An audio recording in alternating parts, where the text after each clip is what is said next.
Je crois qu'on pourrait échanger sur la déconstruction des stéréotypes de genre et le leadership féminin.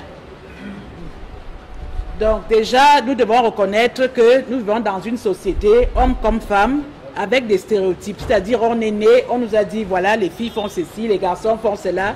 C'est ce qu'on appelle des stéréotypes. C'est-à-dire, c'est catégorisé. Et ces stéréotypes parlent de quoi? Parlent du fait qu'on est soit homme, soit femme.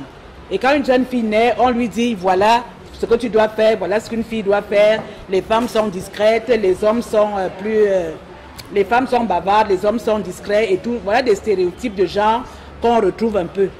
Et pour comprendre ce genre-là, il faut qu'on explique d'abord la différence entre sexe et genre. Parce que ça s'emballe un peu avec les réseaux sociaux.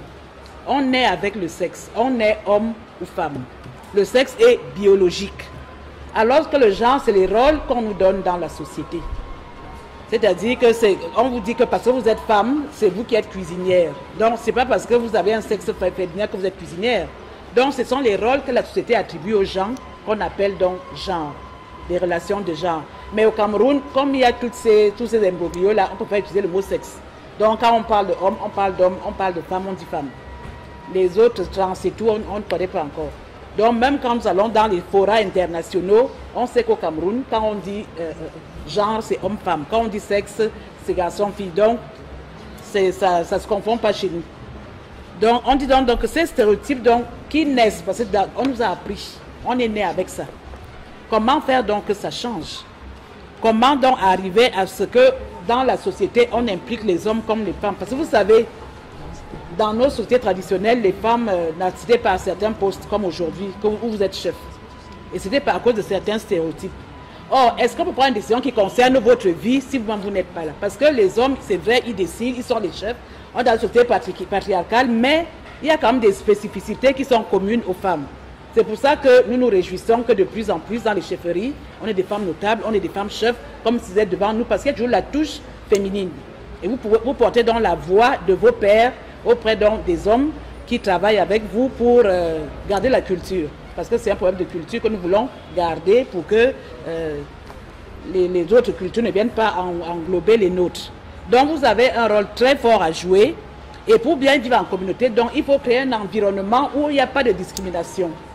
Parce que c'est les discriminations qui font que les femmes se retirent d'un côté et ne participent pas à la vie de la communauté.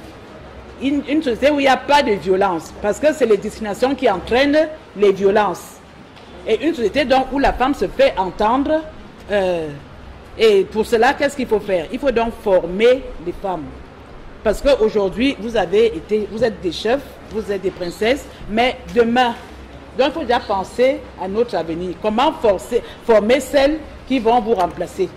Comment sensibiliser nos communautés, même pour faire comprendre aux uns et aux autres que tout le monde est important. C'est pour ça que nous sommes contents que dans la salle, nous ayons des hommes, nous ayons des chefs pour nous accompagner. Parce que le monde est fait d'hommes, de femmes, de filles, de garçons. Donc, on ne va pas dire que parce qu'on fait la promotion de l'égalité homme-femme, on devient des indépendantes, on crée un monde de femmes. Non. C'est un monde où les hommes et les femmes vivent, se tiennent par la main pour évoluer au niveau de la communauté et chacun a son rôle. Donc, chez nous, quand on fait la promotion de l'égalité homme-femme, on ne dit pas que les femmes viennent remplacer les hommes. Mais on voudrait que l'homme tienne aussi compte de ce que les femmes aussi donnent leur expérience dans la construction de la société. En fait, voilà notre égalité. Donc, égalité, chacun selon ses spécificités. Nous sommes un samedi, me voici ici, ce n'est pas un jour de travail. Mais avant de partir, je m'assure que celui qui est à la maison, qu'il a eu son repas, il a son petit déjeuner. Donc, on ne dit pas que la femme va s'asseoir au salon, croiser les pieds, et puis à la cuisine, chez les gens se débrouillent. Donc, c'est un peu cette société-là que nous voulons conserver avec nos valeurs traditionnelles, mais où la femme a aussi son mot à dire. Donc, beaucoup de sensibilisation donc, pour permettre de comprendre, même au niveau des formations. En ce moment, depuis 2021, il y a la promotion de la masculinité positive, c'est-à-dire les chefs d'État de l'Union africaine se sont réunis et ont décidé qu'il faudrait vraiment que les hommes s'impliquent dans la mise en place d'une société égalitaire où chacun peut donner sa parole, mais en se respectant. Et c'est là qu'on apprend donc aux garçons à avoir des comportements responsables. Parce qu'un enfant qui est éduqué à la non-violence ne peut pas faire du mal. Mais un enfant qui vit dans la violence, garçon comme fille, automatiquement, il va perpétrer la violence. Donc, cette majorité positive donc, amène donc à former les hommes. Il y a des écoles de mari de plus en plus qu'on met en place pour permettre de former les jeunes garçons à être de bons maris. Donc, c'est ce travail-là que nous faisons au niveau du ministère pour encadrer la famille. Donc, comme vous savez, donc, vous êtes des chefs, les compétences n'ont pas de sexe. Notre cerveau n'a pas de sexe, mais c'est la société qui nous a formatés pour que nous croyions que il y en a certains qui peuvent plus que d'autres. Donc, toute personne peut évoluer. C'est le cas de vous qui êtes ici. Vous êtes des chefs, vous avez évolué. Vous n'êtes pas des chefs, mais vous avez pu, grâce à vos compétences, vous exprimer et devenir des chefs.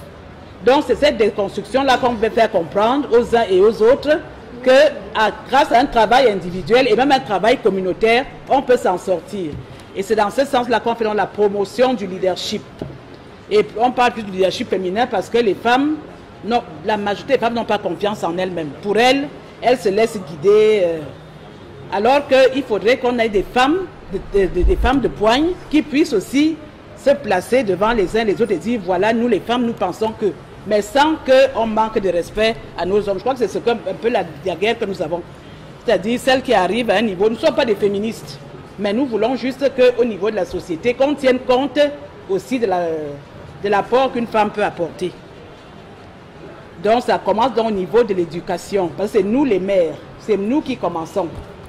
On envoie notre fille en mariage, on lui dit une femme ne se plaint pas, il faut supporter, supporter. Vous savez, ce qu'on vit en ce moment est tellement dramatique. Parce que la plupart des femmes qui meurent parce qu'elles voulaient garder ses enfants, la femme qui se fait tuer par un mari violent, c'est pas tout le monde, mais c'est quand même quelque chose qui nous amène à réfléchir.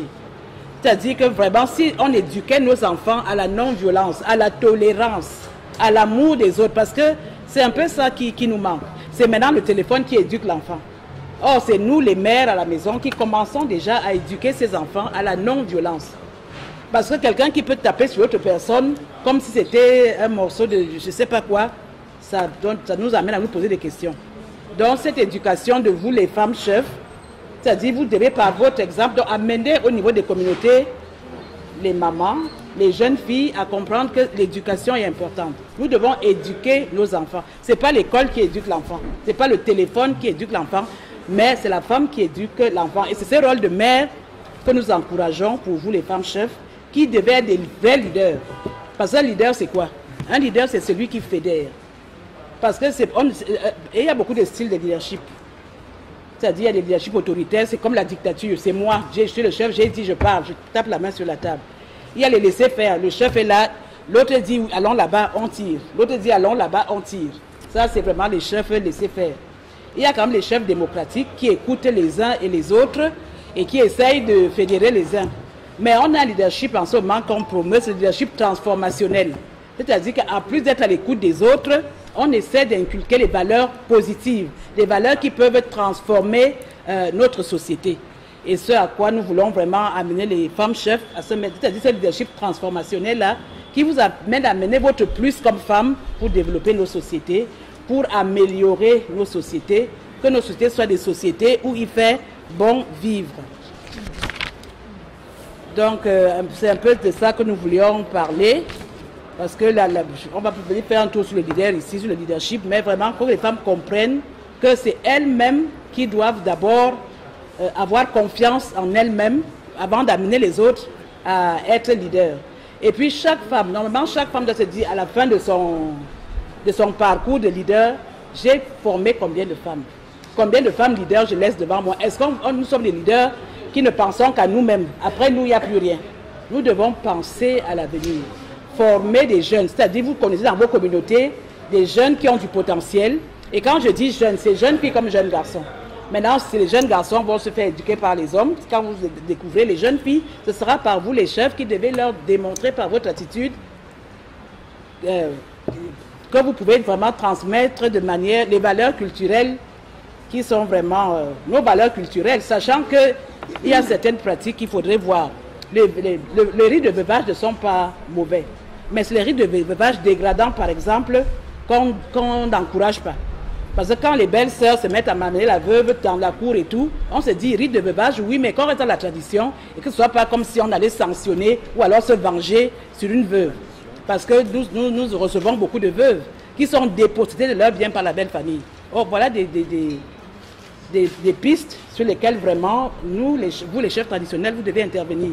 Que les droits des veuves soient respectés. Une femme qui est mariée avec des enfants, on la fait sortir de la maison, on arrache tout.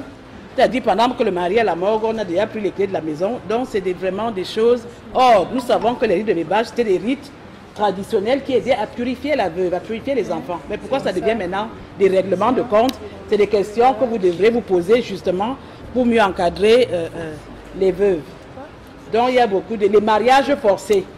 C'est-à-dire une jeune fille, on dit non, c'est là-bas qu'elle doit aller. Est-ce que vous pensez vraiment que pour le couple, c'est la solution? On ne sait pas, mais quand même, éviter autant que faire se peut de ne pas forcer. Parce que le fois, on arrache même la fille à l'école, le fois, on envoie en prison parce qu'elle a besoin d'aller en mariage. Je crois que c'est une affaire d'entente où on essaye d'expliquer aux uns et aux autres les biens, mais c'est surtout les mariages des enfants qu'on condamne et que des pratiques telles que celle-là, je crois que nous les femmes, comme il y a des femmes distinguées parmi, peut-être c'est pour ça que je me mets déjà dedans.